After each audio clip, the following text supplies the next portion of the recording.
Hi, I'm Teresa Maldonado-Marchak, licensed physical therapist and certified Pilates instructor.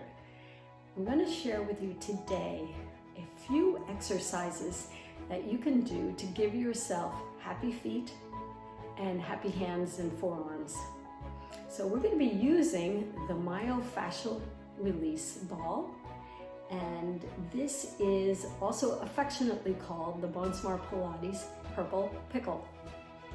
It is very unique in its shape. It's a dome-like shape with little nubs, and there is a compressive quality to it, so it's not really stiff and rigid, but has give.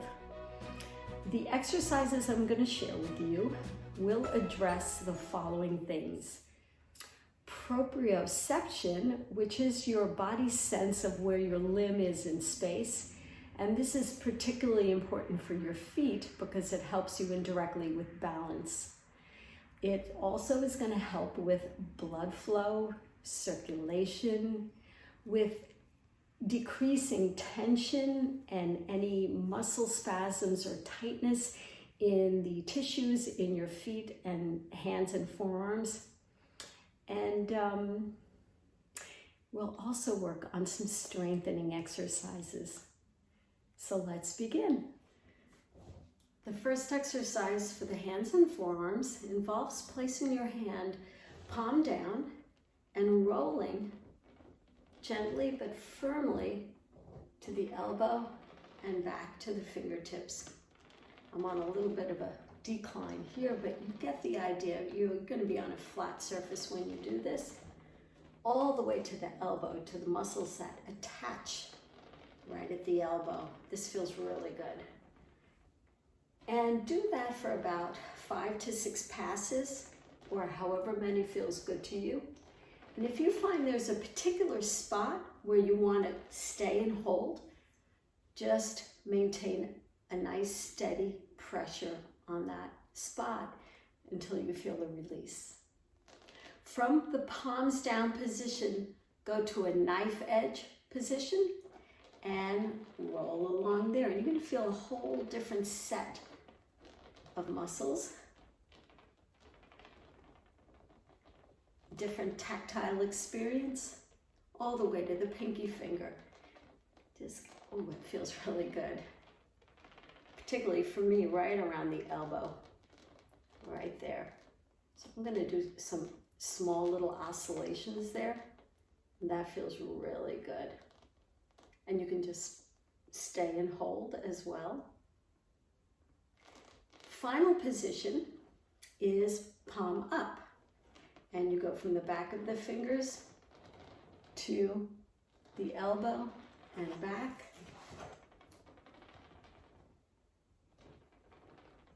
And just keeping a nice steady pressure. It should feel good. If it hurts, back off a little. And again, if there's a place that feels good, you can stay until you experience a release. So that's increasing blood flow, circulation, and fascial glide.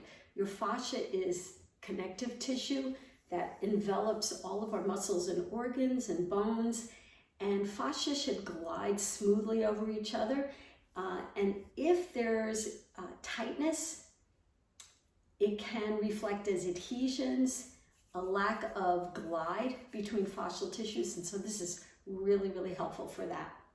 Last exercise is with a ball in your hand, you just give a good squeeze, strengthening all of those finger flexors, the muscles in the palms of your hand, improving your grasp, your strength in your grasp.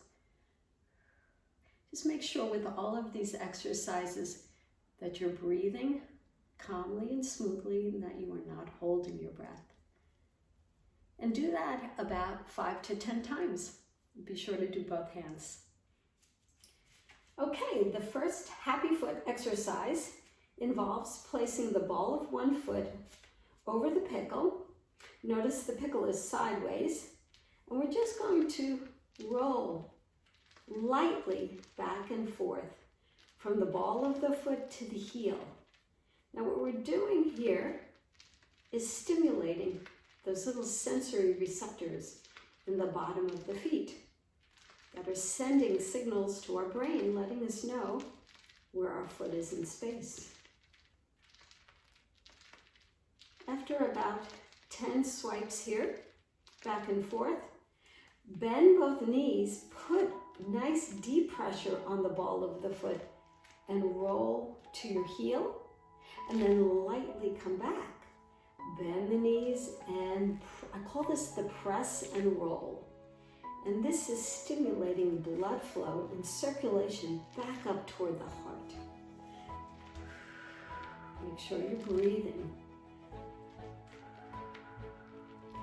Anywhere from 5 to 10 deep rolls from the ball of the foot to the heel. From there, bring the pickle between your feet just to line it up, and I'll face you directly so you can see better. And you're going to place the front half of one foot over the pickle. Turn it sideways so you can see from the side. The heel will always remain in contact with the ground as you invert and evert the foot. This is improving mobility of the joints in the foot and ankle. And this is really good for injury prevention because it is informing the tendons, the ligaments on the outside of the ankle that normally become sprained if you come across an incongruency in the ground and twist your ankle. And this is informing the ankle of that range of motion in a safe and controlled environment. So when you come upon it in real life unexpectedly, the ankle's been there already and it won't respond by tearing or ripping. Come on off. The final exercise is one for strengthening of the foot. And you are going to grab it. Now this is hard for me because I have teeny little toes, but you are going to grab with your toes, compress, grab, and try and pick up the pickle. Like that. And do that about 4 or 5 times, building strength in those little toe flexors and intrinsic muscles of the feet. And be sure to do all of that on the other side. Give your hands and feet the attention they deserve, and I assure you they'll serve you well. Here's to happy hands and happy feet. Bye.